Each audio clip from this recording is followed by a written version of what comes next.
nós vamos trabalhar hoje com o tema Deus, casamento e família. Irmãos, nós vivemos em tempos difíceis, vivemos em tempos em que a família tem sido muito ameaçada.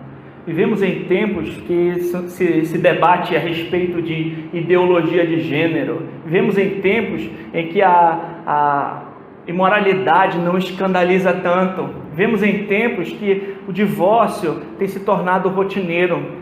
Obediência aos pais é coisa do passado. Vivemos em tempos que gravidez fora do casamento é a coisa mais comum que nós vemos. Vivemos em tempos que nós perdemos o conceito do que é um casamento, do que é uma aliança, do que é uma família. E nós precisamos urgentemente voltar para as Escrituras, voltar para ver qual é o problema, o que nós enfrentamos, o que é um casamento, o que é uma família, por que há tanta separação, por que há tantos problemas, por que há tanto divórcio. A gente precisa voltar urgentemente para as Escrituras, para que nossa família, para que a nossa casa não seja a próxima a ser destruída, para que a nossa família não entre nas estatísticas, para que nós lembremos qual é o objetivo de todas as coisas, inclusive o objetivo da família. Antes de tudo, irmãos, nós precisamos lembrar quem é Deus. O nosso Deus, Ele é o soberano Senhor. O nosso Deus, Ele é o Criador de todas as coisas. O nosso Deus, foi Ele quem instituiu a família. A família não é uma construção social. A família não é algo que foi inventado por uma mente humana. Um Deus soberano, onipotente, todo-poderoso, criou a primeira família, Adão e Eva, para glorificá-lo, para ter comunhão com Ele, cada um com seus papéis estabelecidos para multiplicar, encher a terra e servi-lo e honrá-lo para sempre. Mas essa família pecou contra esse Deus e o salário do pecado é a morte. A consequência da queda foi devastadora. A consequência da queda afetou todas as famílias sequentes depois de Adão e Eva. Nós já nascemos com o pecado imputado de Adão, o pecado original, nascemos inclinados para o mal e necessitamos de um Redentor. As obras da carne são bem conhecidas. Vamos abrir rapidinho aqui Gálatas, capítulo 5, para a gente lembrar as obras da carne, as inclinações do homem natural, as inclinações do homem após a queda, aquele que está morto em delitos e pecados. Vamos só passar aqui em Gálatas, capítulo 5, para nós darmos uma olhada. Gálatas, capítulo 5, verso 19. Ora, as obras da carne são manifestas: imoralidade sexual, impureza e libertinagem, idolatria, feitiçarias, ódio, discórdia, ciúmes, ira, egoísmo, dissensões, facções, inveja, embriaguez, orgias e coisas semelhantes a essas. Eu os advirto, como antes já adverti: aqueles que praticam essas coisas não herdarão. Aqueles que praticam essas coisas não herdarão o reino de Deus. Irmãos, eu pergunto, essa lista das obras da carne, vocês concordam comigo que tem sido motivo de destruição de famílias? Imoralidade sexual, ira, ciúme, bebedeira.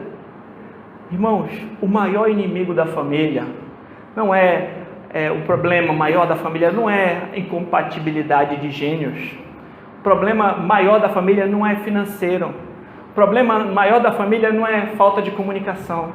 O problema maior, o maior inimigo da família é o pecado.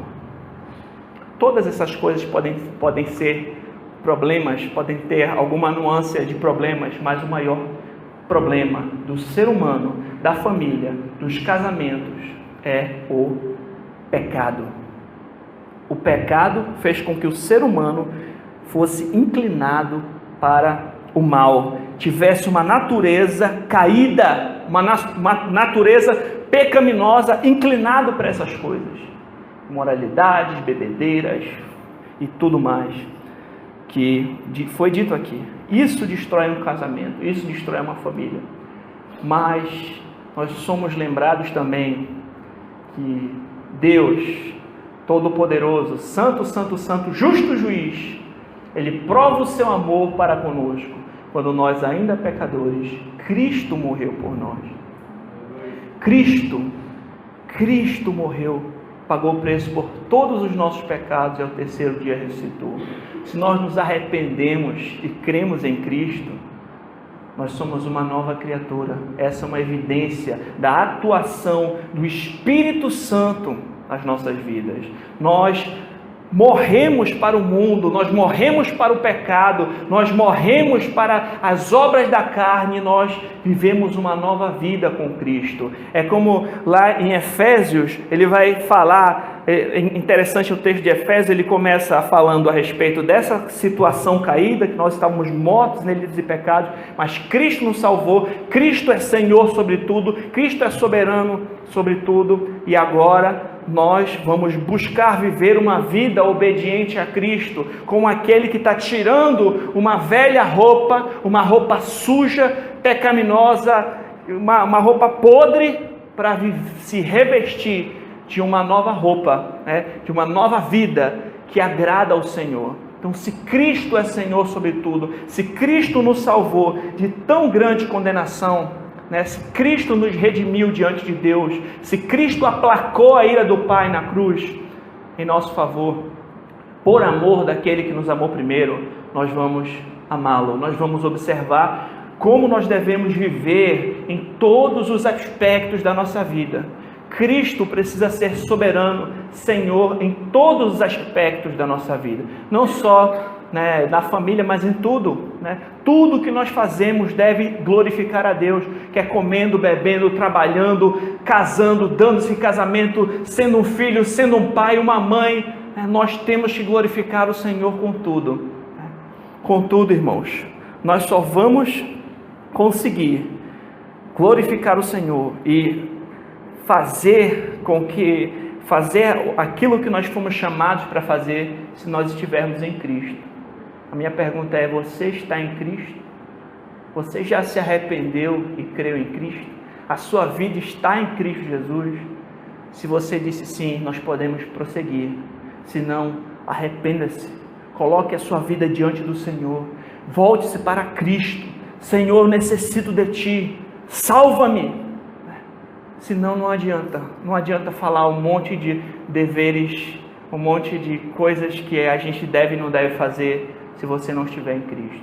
Só em Cristo nós temos condições de combater contra o pecado. Só pelo poder do Espírito Santo nós temos condições de lutar contra o poder do pecado. Só em Cristo nós temos santidade de vida. Só em Cristo nós temos santificação. Sem a operação e o poder do Espírito Santo, nós não conseguimos na nossa força. É impossível. Vamos agora entrar no texto base deste sermão que está em Efésios, capítulo 5.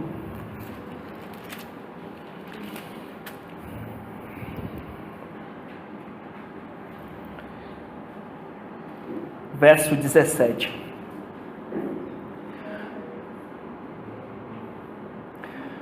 Portanto, não sejam insensatos, mas procurem compreender qual é a vontade do Senhor. Não se embriaguem com vinho que leva à libertinagem, mas deixem-se encher pelo Espírito, falando entre si com salmos, hinos e cânticos espirituais, cantando e louvando de coração ao Senhor, dando graças constantemente a Deus, Pai, por todas as coisas, em nome do nosso Senhor Jesus Cristo. Sujeitem-se uns aos outros, por temor a Cristo. Então, irmãos, não sejam insensatos, mas procurem compreender qual é a vontade do Senhor. diante de tão grande salvação, diante de tão grande misericórdia, diante de tão grande amor demonstrado, de nos tirar da morte para a vida, das trevas para a sua maravilhosa luz, nós devemos andar de forma que glorifique ao Senhor, buscar saber qual é a vontade do Senhor, não nos embriagar com o vinho no qual há contenda de dissolução, mas devemos ser cheios do Espírito, falar entre nós com salmos, hinos, cânticos espirituais e buscar agradar ao Senhor, glorificar o seu nome por tudo, sujeitar uns aos outros no temor de Cristo. E em muitas Bíblias, irmãos, esse versículo, ele para como se parasse por aqui mesmo, como se esse capítulo fosse separado do texto que segue, né? Não sei se as Bíblias de vocês têm aqueles títulos. A minha tem deveres conjugais, né? Porque esses títulos, eles não têm nos originais, né? Esses títulos foram colocados para ajudar, né, as pessoas a encontrarem os versículos, encontrarem o tema que estão procurando. Mas se nós observarmos os originais, o texto, ele segue.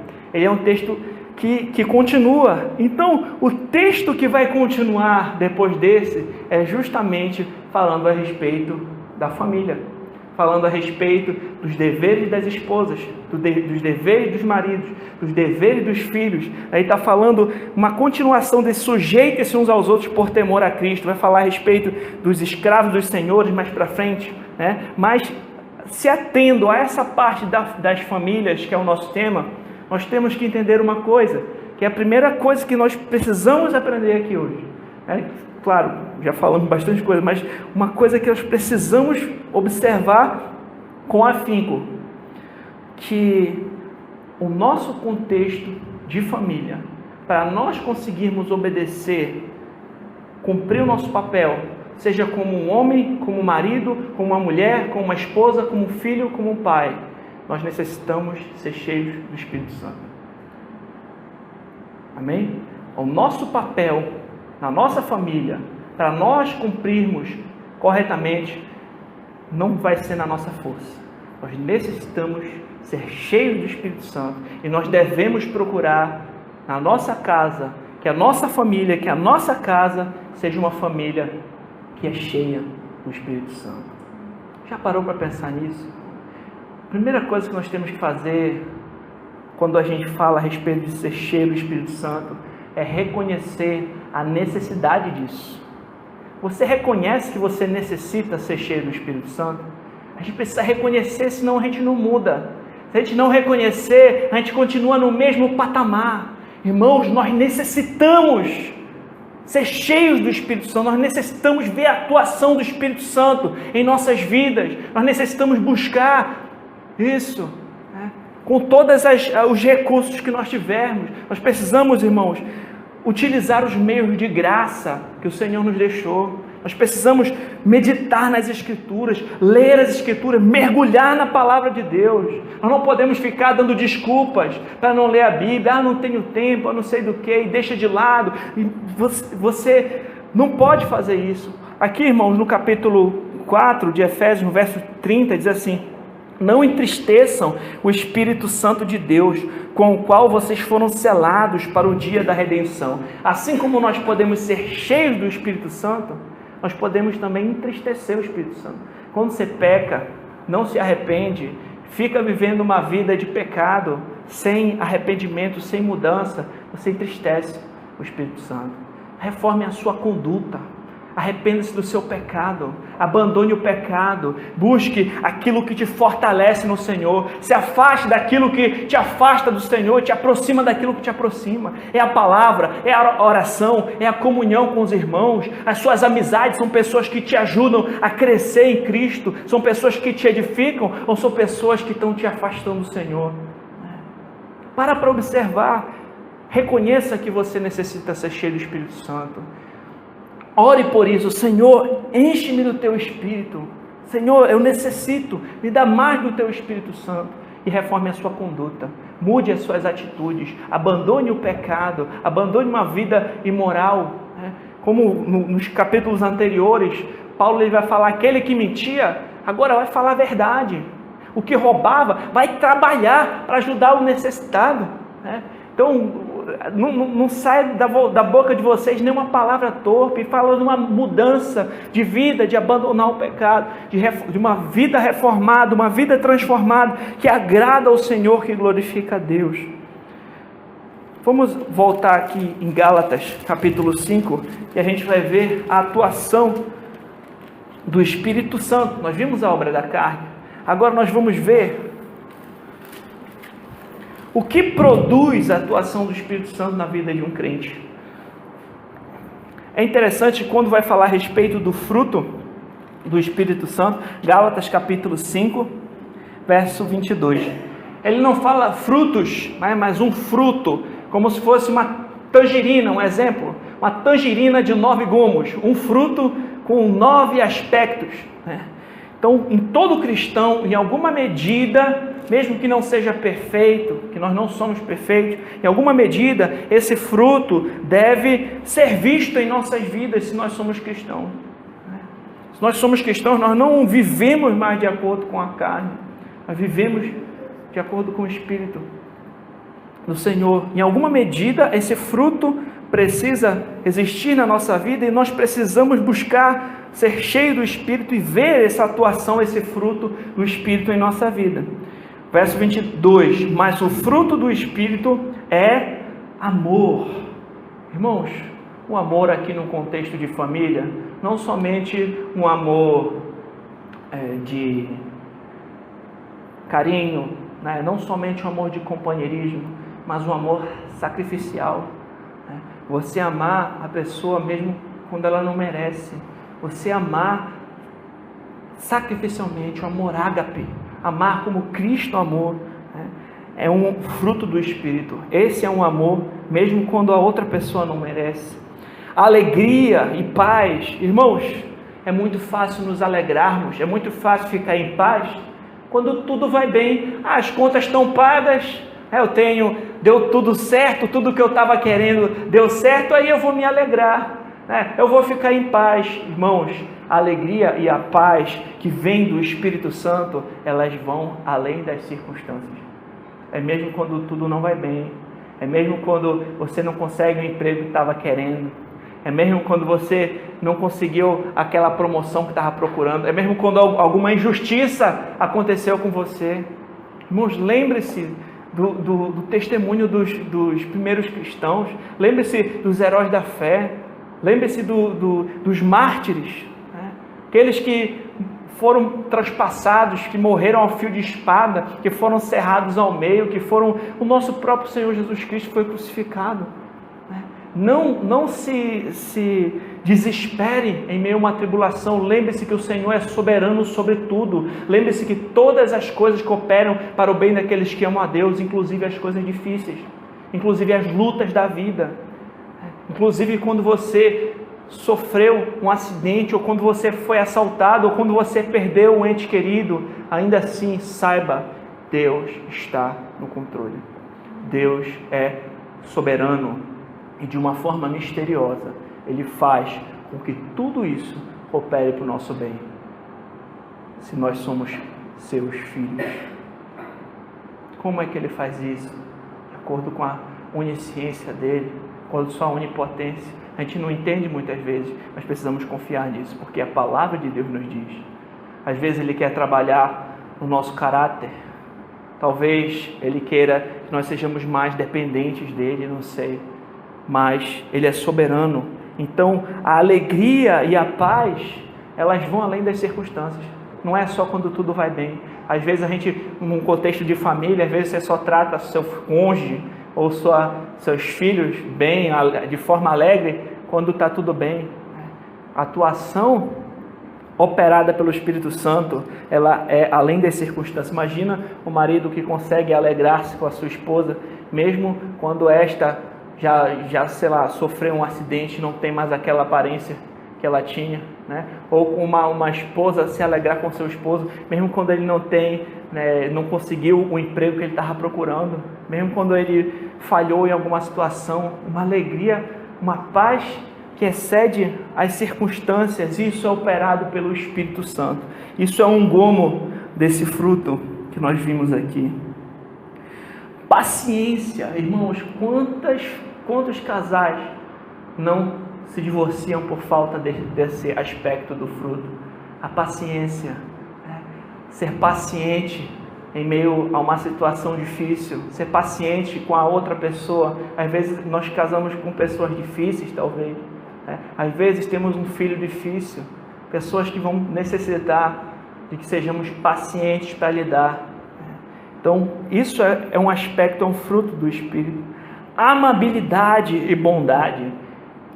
Esse aspecto trata-se de estar disposto a fazer o bem para outra pessoa, sabe? Estar disposto a fazer o bem para o outro, para o meu cônjuge, para os meus filhos. Irmãos, isso mesmo quando a outra pessoa não merece, né? Nós sermos amáveis, bondosos. Fidelidade. Talvez, irmãos, esse seja um muito importante aspecto do fruto do Espírito. Quantas pessoas não fazem os votos quando vão à cerimônia de casamento e dizem: na alegria ou na tristeza, na saúde ou na doença, até que a morte os separe? A pessoa diz sim, eu prometo, sim. Fazem uma promessa, fazem um voto, fazem uma aliança com Deus diante de um monte de testemunhas dos pais e passam um tempo e quebram esse voto. Por quê? Falta fidelidade para com Deus, para com seu cônjuge. Porque a fidelidade é o que faz o voto, né, a aliança permanecer, né, a pessoa ser fiel à aliança que fez. E lembre-se, Deus é fiel. Se Deus é fiel, nós podemos confiar em Deus e nós também temos que ser fiéis às nossas promessas, temos que ser fiéis às nossas palavras, temos que ser fiéis ao nosso cônjuge, né? Você é casado, você tem que ser fiel ao seu cônjuge, não vai ficar olhando para outros por aí, não vai ficar de papinho furado com terceiros, né? Com conversinha fiada. Seja fiel.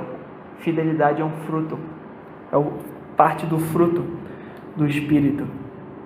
Mansidão. Irmãos, a mansidão é a capacidade de você suportar as adversidades sem explodir. Capacidade de você aguentar aquela pessoa que está ali jogando, sendo irônica com você, ou está ali tentando te cutucar para ver se você explode. A pessoa que é mansa, ela consegue aguentar sem explodir, né? Algumas outras versões está longanimidade, né? E também uma questão de ser gentil com as outras pessoas, não ser broto, grosseiro, mas ser gentil, manso. Cristo é manso. Domínio próprio. Irmãos, talvez esse seja o aspecto mais importante, porque domínio próprio é a questão de você se controlar, você ter controle, autocontrole, né? Você está com vontade de quebrar tudo, mas você não quebra. Você está com vontade de chamar um palavrão, mas não chama. Está com vontade de esganar o outro, mas não esgana, porque você tem domínio próprio. Amém? O domínio próprio, ele vai segurar a onda, para você não falar uma besteira, não fazer uma besteira. Às vezes, num momento de briga, que falta domínio próprio, palavras duras são proferidas que arrasam a alma, que machucam mesmo, ou decisões impensadas, pessoas que tomam decisões precipitadas em meio a uma discussão, porque não tiveram domínio próprio, certo? Então, vamos voltar agora para o nosso texto de Efésios, capítulo 5. E vamos pensar o seguinte: será que o problema na nossa família, será que o problema no nosso casamento, será que o problema na nossa casa é sempre a culpa do outro? Ou será que não somos nós que não estamos cheios do Espírito Santo? Será que não somos nós que não estamos falhando nesses aspectos que nós vimos aqui? Será que nós temos sido pessoas mansas, pessoas amorosas, pessoas que têm domínio próprio, pessoas pacientes, pessoas que amam de verdade, né? Pessoas que se alegram mesmo em meio às dificuldades, que têm a paz com o Senhor mesmo em meio às tribulações da vida, né? Ou será que a gente está na carne, na obra da carne, né? Então, para observar, porque geralmente a gente vai num aconselhamento, o que acontece? Um fica apontando para o outro. eu fiz isso porque ele, eu fiz isso porque ela, e parece que ninguém está ligando para a sua tarefa como cristão cheio do Espírito Santo. Cada um aponta para o outro, para o erro do outro, como se isso o justificasse. Irmãos, a gente precisa primeiro olhar no espelho e parar e pensar, eu tenho sido uma pessoa que busca o Senhor, eu tenho sido uma pessoa cheia do Espírito Santo, você tem sido uma pessoa cheia do Espírito Santo. O seu papel só vai ser plenamente cumprido na sua casa, na sua família, não pela sua força, mas pelo poder do Espírito Santo. Continuando, é necessário sermos cheios do Espírito Santo, a nossa família precisa ser uma família cheia do Espírito Santo, e aí ele começa a falar a respeito dos deveres, das mulheres, depois de dizer que nós devemos nos sujeitar uns aos outros por temor a Cristo. E é interessante que tudo que nós fazemos deve ser por causa de Cristo, por temor a Cristo, amar como Cristo amou a igreja, porque todas as coisas foram colocadas sob a sua autoridade. Cristo, ele deve ser aquilo que nos motiva, o fator pelo qual nós vamos fazer todas as outras coisas, seja trabalhar, seja servir, seja ser uma esposa, tudo nós fazemos à luz do que Cristo fez.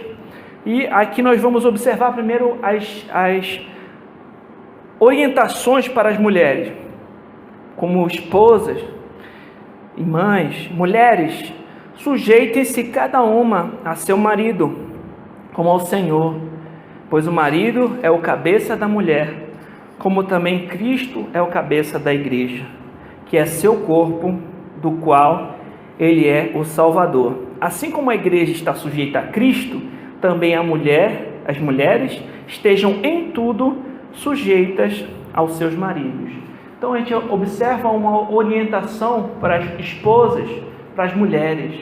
Mulheres, sejam sujeitas, sejam submissas aos seus maridos como ao Senhor. Uma mulher que não é sujeita ao Senhor, como vai ser sujeita ao seu marido? Assim como a igreja está sujeita a Cristo, esposas, sujeitem-se ao seu marido. Isso agrada ao Senhor. Ser submissa hoje em dia tem sido uma palavra que está fora de moda. As mulheres pensam logo numa tirania.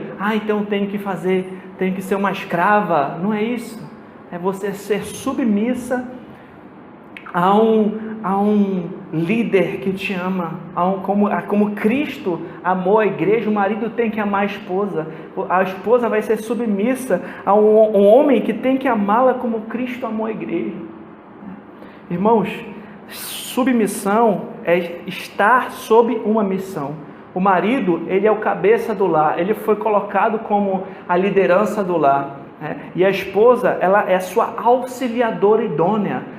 Os dois têm igual dignidade. O marido não é, digamos assim, superior à mulher, como se fosse uma outra raça ou alguém diferente. Não, tanto homem quanto mulher foram criados à imagem e semelhança de Deus. Contudo, cada um tem as suas atribuições, cada um tem o seu papel. A questão não é machismo, de dizer o homem é superior à mulher, a mulher é uma raça inferior, não é isso. Nem feminismo, nós temos que ser iguais aos homens, a gente não precisa dos homens, não. A questão é complementaridade. Um complementa o outro, cada um na sua função, um complementando o outro e glorificando a Deus no seu papel. Mas o homem, ele terá de prestar contas do Senhor, da sua família.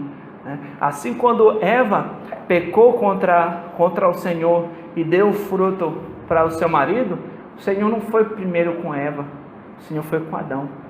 O Senhor foi prestar contas com o marido, com Adão.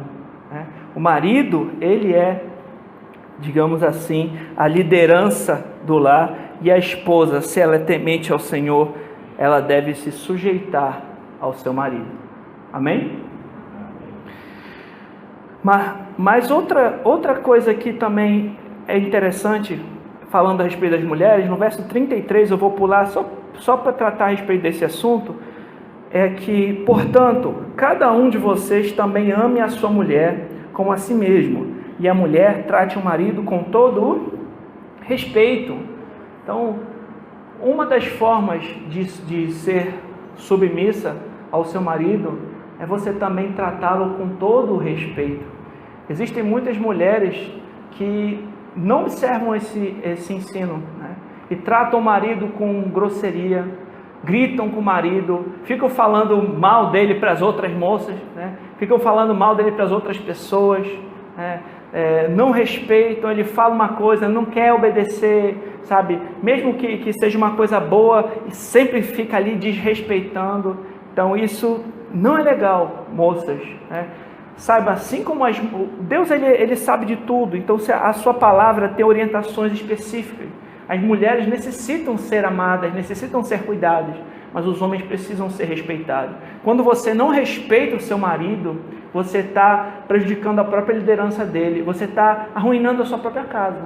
A mulher sábia edifica a sua casa, mas a mulher insensata, ela destrói com as próprias mãos. Então respeite, moças, respeitem os seus maridos. E outra coisa que a gente observa também sobre as mulheres, claro, aqui no capítulo 6, no verso 4, também está falando para os pais, mas pai serve para pai e mãe, diz assim: pais, não irritem seus filhos, antes criem-nos segundo a instrução e o conselho do Senhor. Isso aqui serve tanto para pai como para mãe, né? Mas você tem uma missão de mãe. Se você é mãe, saiba que não é ter um filho, não é só eu quero ver como vai ficar, se vai ficar parecido comigo ou com o pai, essa aqui é a minha cara. As pessoas, eu vi até uma frase que dizia mais ou menos assim: as pessoas querem ter filhos, mas não querem ter a responsabilidade, né, de cuidá-los. Se for nesse caso, é melhor não ter, né? Porque você precisa entender a sua missão como mãe, né? Uma mãe faz toda a diferença na vida de um filho, né? A gente vê o exemplo de Eunice e Lloyd, foi a mãe e a avó de Timóteo, né? Paulo vai enaltecer aquelas mulheres dizendo: olha, Timóteo, lembra das palavras que foram como te orientaram na palavra, tenha a mesma fé da tua avó Lloyd, da tua mãe Eunice. Eu estou só parafraseando aqui o que ele disse, né? Mas aquelas mulheres fizeram toda a diferença ensinando a palavra de Deus para aquele jovem rapaz, Timóteo, que cresceria e seria um jovem pastor, que nós estamos falando a respeito dele aqui há mais de 2000 anos depois, né? Então, a instrução daquelas mulheres fez toda a diferença na vida daquele homem. Esses dias a gente assistiu um filme, se eu não me engano era Mãos Talentosas, o nome do filme, que falava da história de um homem que ele nasceu numa família desestruturada. A mãe dele casou com 13 anos de idade, o marido abandonou, tinha outra família, e ela não sabia nem ler, não sabia mal escrever, tinha 2 filhos, não tinha muito dinheiro, né? Mas ela desde pequeno levou os filhos para a igreja, desde pequeno instruiu os filhos a estudar, a temer o Senhor, a usar os dons que o Senhor deu para eles. E um daqueles rapazes seria um doutor que mudou a história da medicina, que fez uma cirurgia que nunca tinha sido feita, né? E tudo ele atribuía à instrução também, né? Claro, a Deus, a instrução que a mãe, né, fez na vida dele. E você, como mãe, você pode fazer toda a diferença na vida do seu filho. Você não é só só botei ele no mundo, não. Você precisa educar, você precisa ensinar a sabedoria, a temer a Deus, mãe e pai, né? A instruir, a disciplinar quando necessário. Passeie no livro de Provérbios, ensine os seus filhos, né, no temor do Senhor, a serem sábios, a escolherem bem as suas amizades, né, a crescerem na sabedoria, a estudarem, sabe, a serem pessoas íntegras, pessoas de bem, pessoas que amam o Senhor e a sua palavra. Mães, vocês podem fazer a diferença na vida dos seus filhos de forma espetacular. Vocês, sabe, têm essa responsabilidade, a sua missão de mãe. Muitas vezes o que acontece hoje é que as mães, por influência, às vezes, até mesmo do feminismo, não pensam assim, pensam, não, eu tenho que ser como homem, porque eu não vou ficar em casa, não vou ficar criando filhos, eu tenho que trabalhar, vou deixar meu filho para lá. O que acontece é que muitas vezes quem educa os filhos é a televisão, quem educa os filhos não é uma pessoa temente ao Senhor. Saiba que você tem uma missão como mãe. Instrua o teu filho no caminho do Senhor. Quando ele ficar velho, ele não vai esquecer disso. Amém? 25. Maridos, ame cada um a sua mulher, assim como Cristo amou a igreja e entregou-se por ela. Marido, as mulheres poderiam pensar assim, nossa, é muito difícil ser uma esposa como o pastor está falando, como a Bíblia está falando. Tem que se sujeitar, tem que ser submissa, tem que respeitar, tem que criar o filho, tem que cuidar da casa, ser uma auxiliadora idônea. Não é fácil. Aí quando diz para o marido, olha, ama como Cristo amou a igreja. O que Cristo fez, irmãos? Ele foi à cruz, ele morreu, ele se sacrificou pela igreja. Amém? Marido, isso é muito profundo, isso é para a gente, para os homens. Homens, maridos, ame a sua esposa como Cristo amou a igreja. Meu irmão, se for necessário você morrer para salvar a vida da sua esposa, você tem que fazer isso. Entendeu? É muito profundo. Eu vi um texto que dizia que no naufrágio do Titanic, a maioria dos sobreviventes eram mulheres e crianças, porque muitos homens deram prioridade, para os botes salvarem as mulheres e crianças, enquanto eles se despediam das suas famílias, às vezes até mesmo com um sorriso no rosto, deixando com vida suas mulheres e seus filhos. É esse que é o chamado de um homem. É isso que nós temos que fazer como homens, amar nossas esposas até mesmo que nos custe a vida. Se for necessário nós morrermos para salvar a vida das nossas esposas, a gente tem que ter isso dentro de nós. Nós somos protetores das nossas esposas. Nós somos protetores da nossa família. Você como homem tem que ter isso dentro de si. Quantos homens não estão esquecendo essa missão, agredindo suas esposas? Lembra, a mulher é vaso mais frágil. Você jamais deve bater na sua esposa, você jamais deve agredir a sua esposa, você deve protegê-la, ao ponto de até mesmo sacrificar sua vida por ela. Esse é o chamado de um homem. Amém? Irmãos, quando a gente fala sobre proteção, a gente tem que proteger espiritualmente também. Você tem que tomar cuidado, se ela não está sendo influenciada por mundanismo, sendo influenciada por falsos amigos, sendo influenciada por este mundo, por Satanás, ou por qualquer influência errada. Você tem que protegê-la fisicamente, tomar cuidado, saber onde é que ela está, como é que ela está, se ela está segura, se o carro está balanceado, está alinhado aí na viagem. Tem que se proteger fisicamente, na casa, trancar ali o cadeado, ver se ela está em segurança. Agora, a gente também tem que proteger emocionalmente, se importar com o sentimento da nossa esposa, entender que ela é o vaso mais frágil. Nós homens somos mais brutos mesmo, a gente é mais tranqueira mesmo, a gente que nem uma caneca de ferro, tu joga no chão, quica e não acontece nada.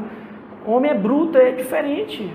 Você não pode tratar a sua mulher como se fosse um homem, mas entender que ela é um vaso mais frágil, que ela sofre, ela tem sentimentos. Então, evite palavras grosseiras, palavras duras, e jamais encoste para bater na sua esposa. Jamais faça isso, porque ela é o vaso mais frágil. E lembre-se, se necessário morrer para que a vida dela seja preservada, nós temos essa missão. Amém?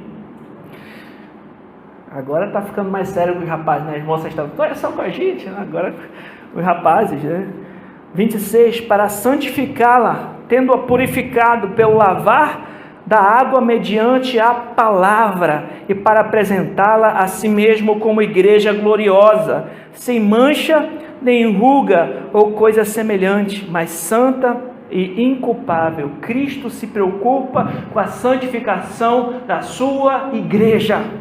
E o marido deve se preocupar com a santificação da sua esposa. Marido, você não tem que ser arrastado para a igreja pela sua esposa.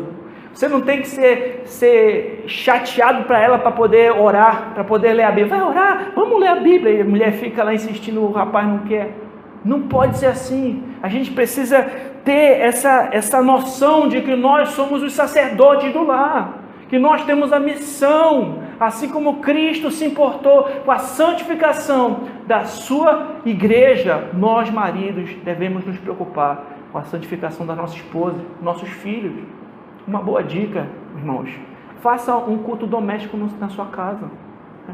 Claro, é importante você procurar uma boa igreja para congregar. É importante você colocar a sua família com contato com bons livros, com boas pregações, com observar quem são os amigos da família, são amizades que edificam, os programas de TV, se preocupar com isso.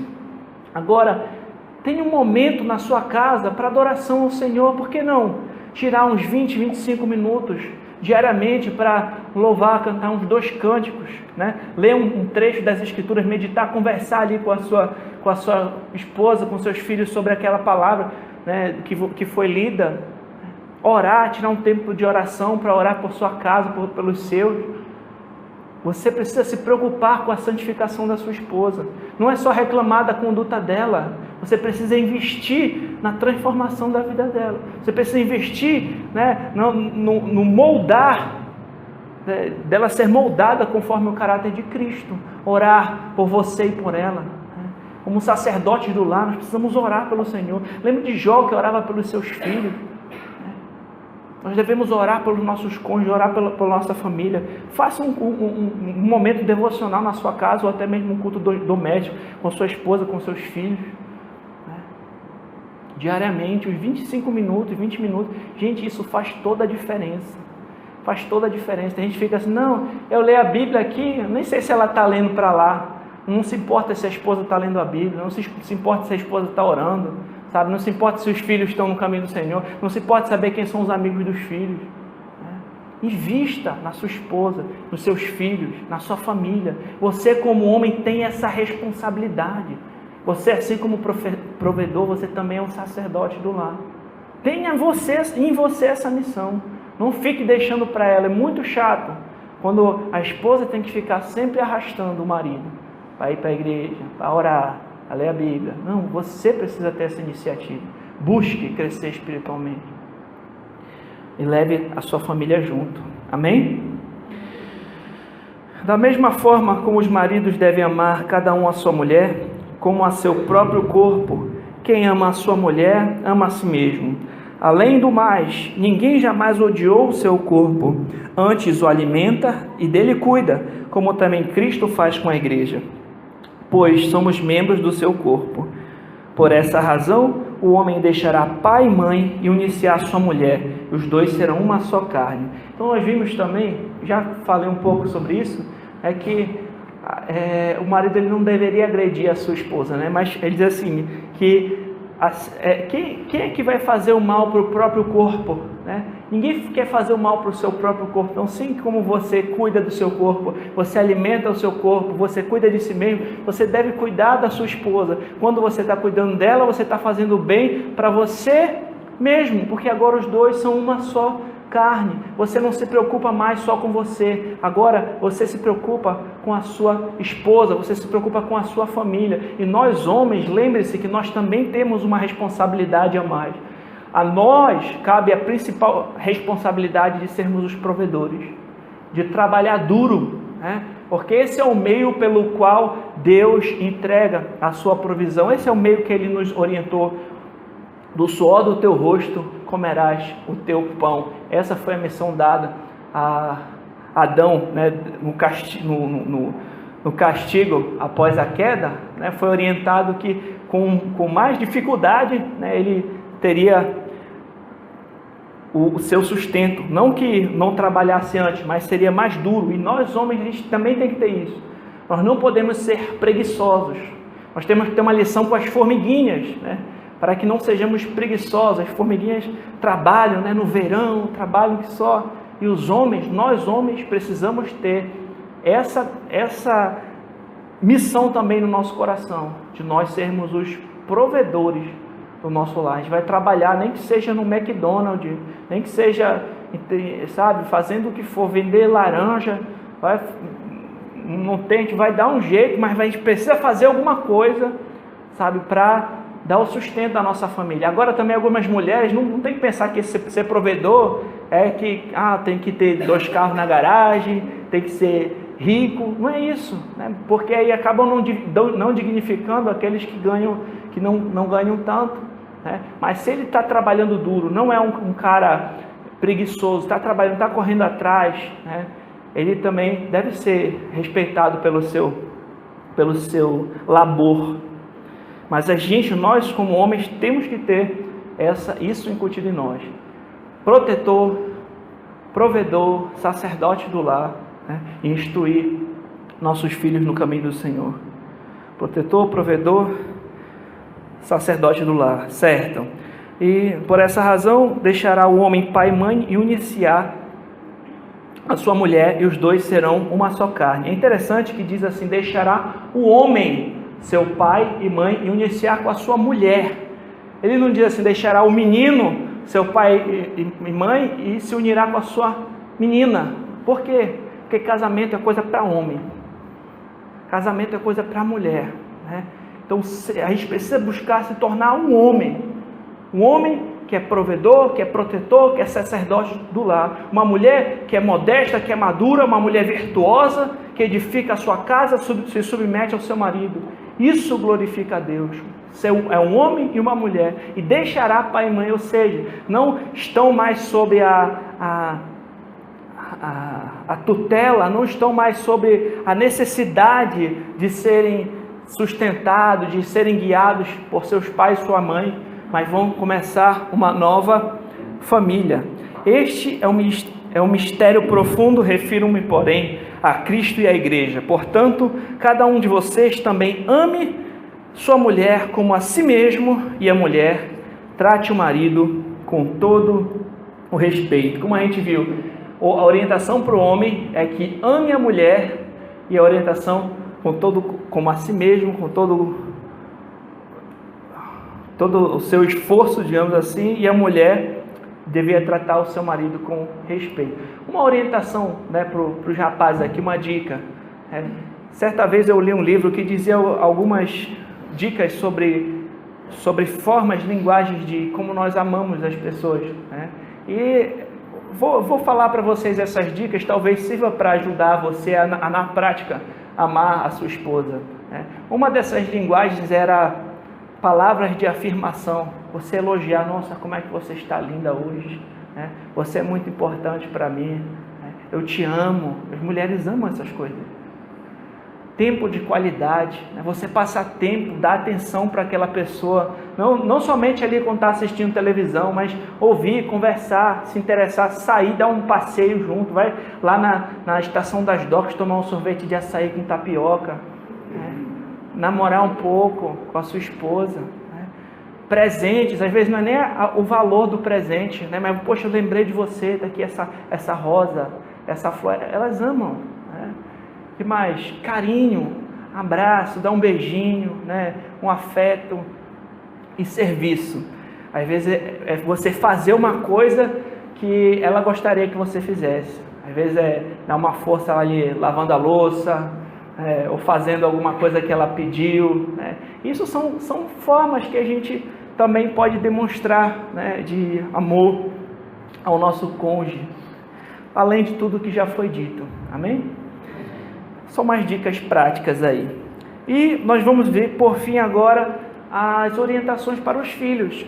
Vimos orientações para os maridos, para as esposas e agora para os filhos. Capítulo 6, verso 1. Filhos, obedeçam seus pais no Senhor, pois isso é justo.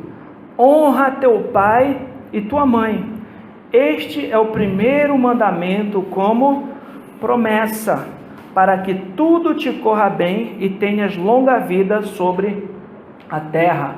Então os filhos, eles devem honrar os seus pais. Os filhos devem ser obedientes aos seus pais. Irmãos, esse é o primeiro mandamento como promessa. No Antigo Testamento, esse mandamento ele era tão importante que filhos desobedientes poderiam ser até mesmo mortos como condenação. E aqui, esse mandamento, honra teu pai e tua mãe, ele também se estende a você cuidar dos seus pais na velhice. Por exemplo, quando seus pais estiverem velhos, eles não tiverem mais saúde, nem condições de trabalhar, nem condições de fazer as coisas por si mesmo, quem é que vai cuidar deles? Nós, como filhos, precisamos ter essa responsabilidade. Nós precisamos também ter dentro de nós, nós vamos cuidar dos nossos pais na velhice. É interessante que teve uma situação lá creio que é em 1 Timóteo, em que fala a respeito das verdadeiras viúvas, Ele está orientando sobre as viúvas, como é que seria, e fala a respeito daquelas que eram as verdadeiras viúvas que deveriam ser ajudadas. Por quê? Porque tinham viúvas que ainda tinham filhos e netos que poderiam sustentar, que tinham que ter essa noção de que eles precisavam retribuir tudo aquilo que foi feito por eles. E a gente precisa ter isso também, de retribuir o cuidado que nós recebemos dos nossos pais quando eles estiverem velhinhos, quando estiverem precisando de ajuda.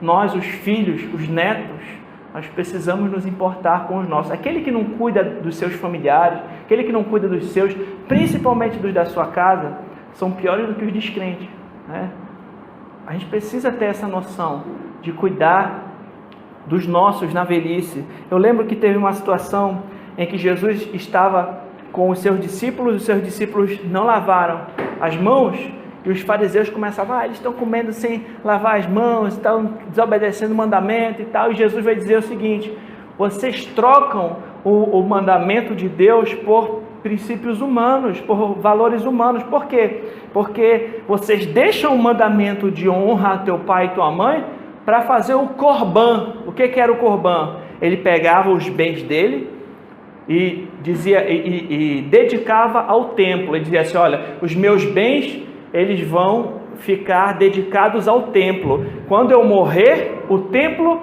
terá o direito sobre os meus bens. Só que isso impedia que eles dessem uma parte dos seus bens para os seus pais. Então eles faziam isso não por amor ao templo, mas por avareza, para não ajudar os seus pais. E Jesus vai condenar essa prática, Porque o mandamento era: honra teu pai e tua mãe. Então nós como filhos, nós precisamos ter isso. Nós devemos respeitar, obedecer e honrar nossos pais. E isso também se estende para quando eles estiverem velhinhos, nós nos preocuparmos em cuidar deles também. Amém?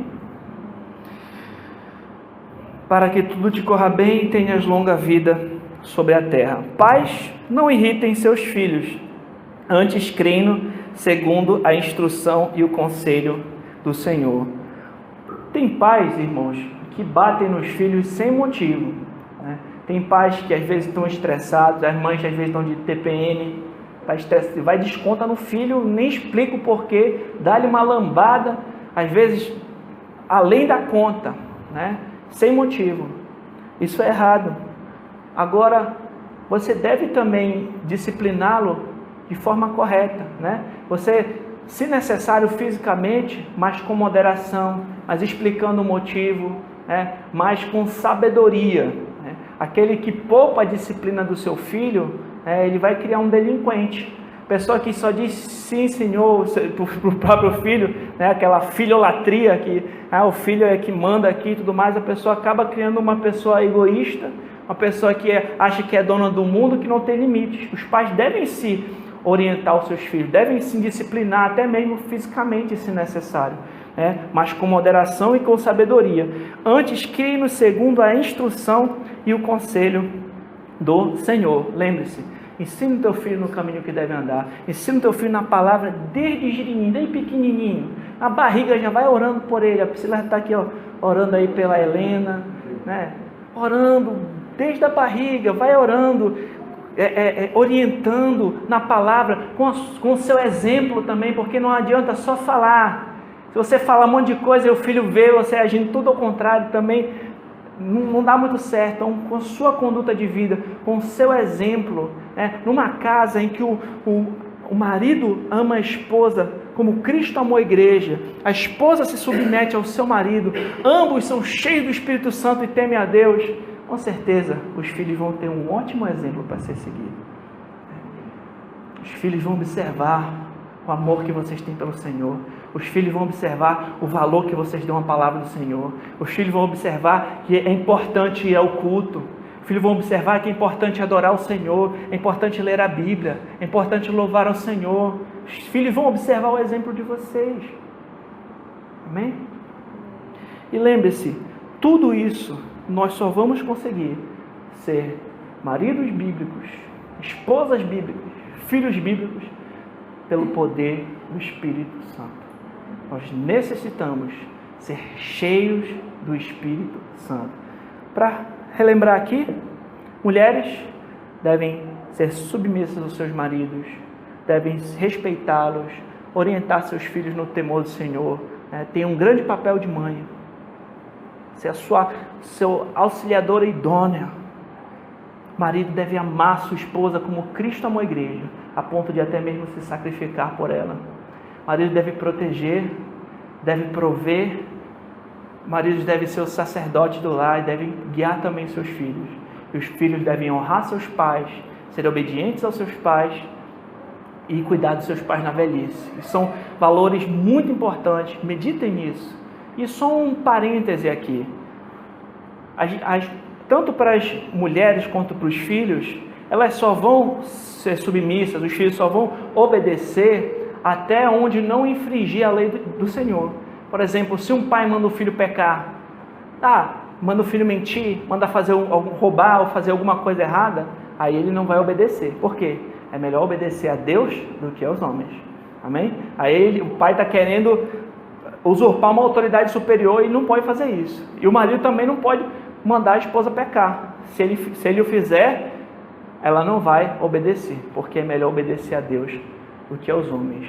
Que o Senhor nos conceda a graça de sermos uma família cheia do Espírito Santo, que valoriza o Senhor, que luta contra o pecado, que busca glorificá-lo em tudo o que faz, para a glória do Senhor. Amém?